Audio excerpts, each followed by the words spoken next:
Hello, and thanks for using TickBoom, a free service that helps high school students with their math problems.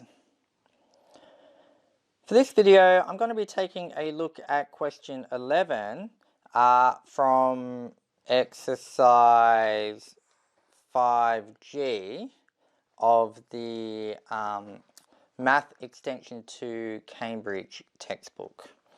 So actually this student asked for help on 3 questions, question 11, question 13, and then over the page, question 20.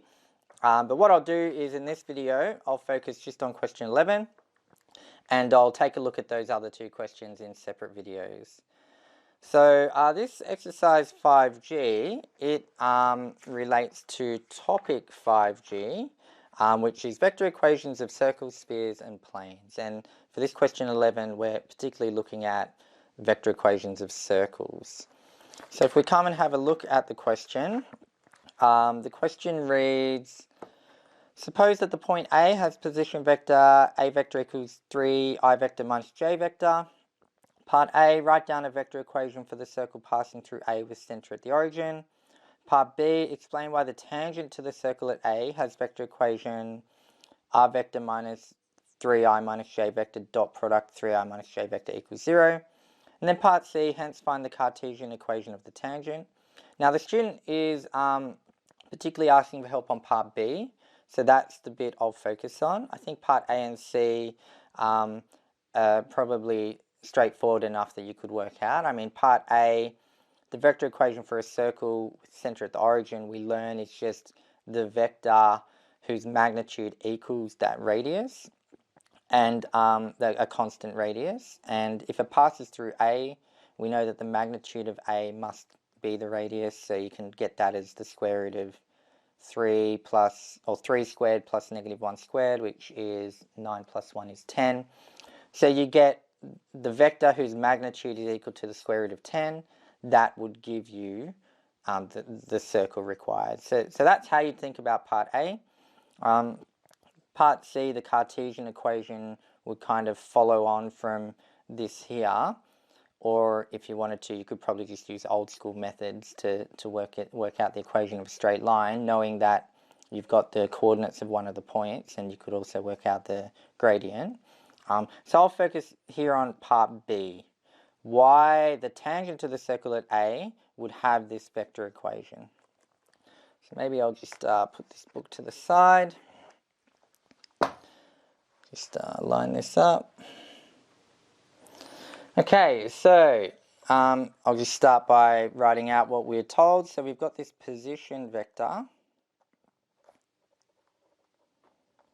A vector equals 3i vector minus j vector. And being a position vector just means that it starts from the origin, basically, this vector. So if I was to say, pick this as the origin, and then say go 1, 2, 3, 1, and note this as point A, then from the origin to point A would be our vector A, our position vector. Now we're considering a circle that passes through A, so if I kind of look at, well, what's the length of this? It's about 3.2, so we know a circle obviously has constant radius, so if I plot about 3.2 around this origin, I should be able to sketch up a half decent looking circle.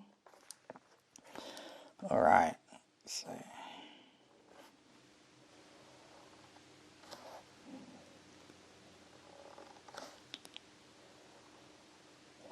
alright, so that's my circle passing through point A.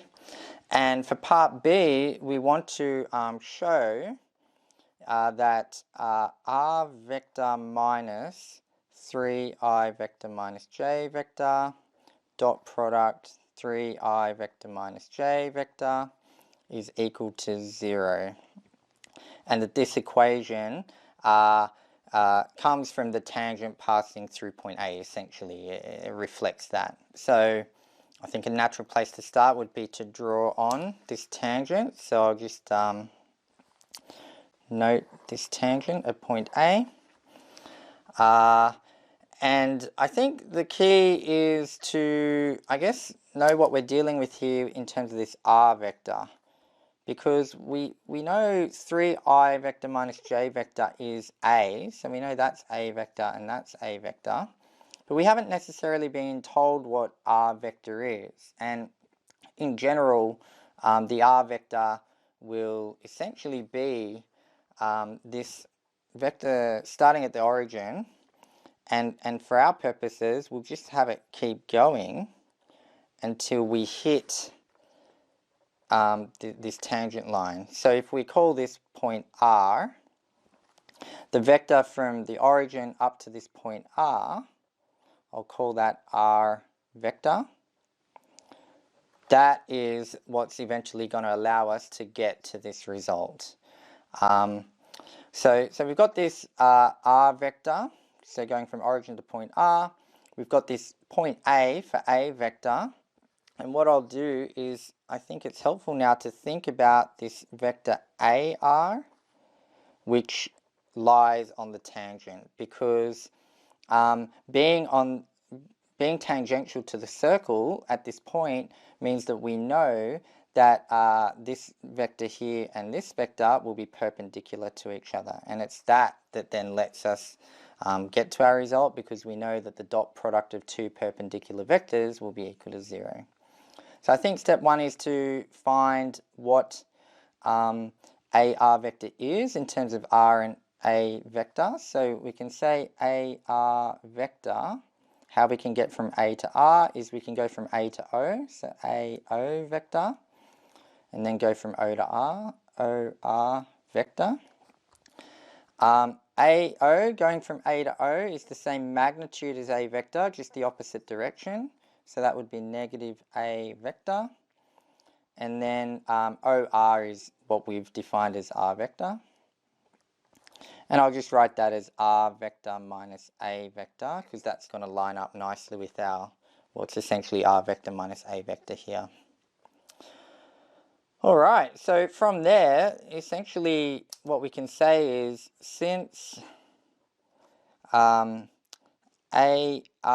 vector is perpendicular, AR vector is perpendicular to OA vector, then we can say the dot product of AR vector and OA vector will be equal to 0.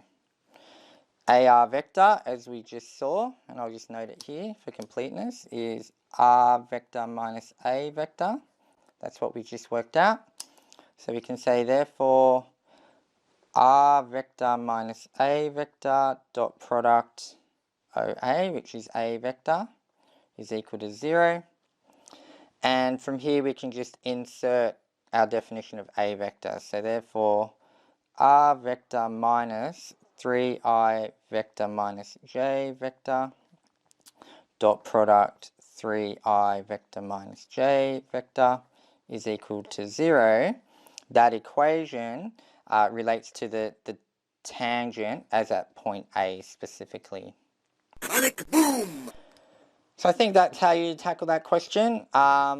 I think, I mean, the question, I think the trick or the key to it is to understand what R vector represents. We're not told, we're not given R vector, like the definition of R vector. But in general, it just represents all the points on this line, one of which will be the point that intersects with this tangent. And then from there, you can kind of use your knowledge of, I guess, first of all, what would be the vector between point A and point R, and then using your knowledge of the dot product of two perpendicular vectors being 0, and the result kind of falls out. But I think if you're unsure what R vector was, you may have thought R vector was just going up to the circle and you stop there. If that's how you defined R vector, then you'd probably get in trouble. You wouldn't be able to get to this result. So I can see how that question could be quite tricky, quite hard to kind of grapple with. But hopefully this explanation has been helpful and you've been able to follow along. If you did find my explanation helpful, please be sure to give it a like. And if you're someone who wants to keep their finger on the pulse with the kinds of questions other students are struggling with, be sure to subscribe to my channel so that you can stay in the loop. Alright, tick boom.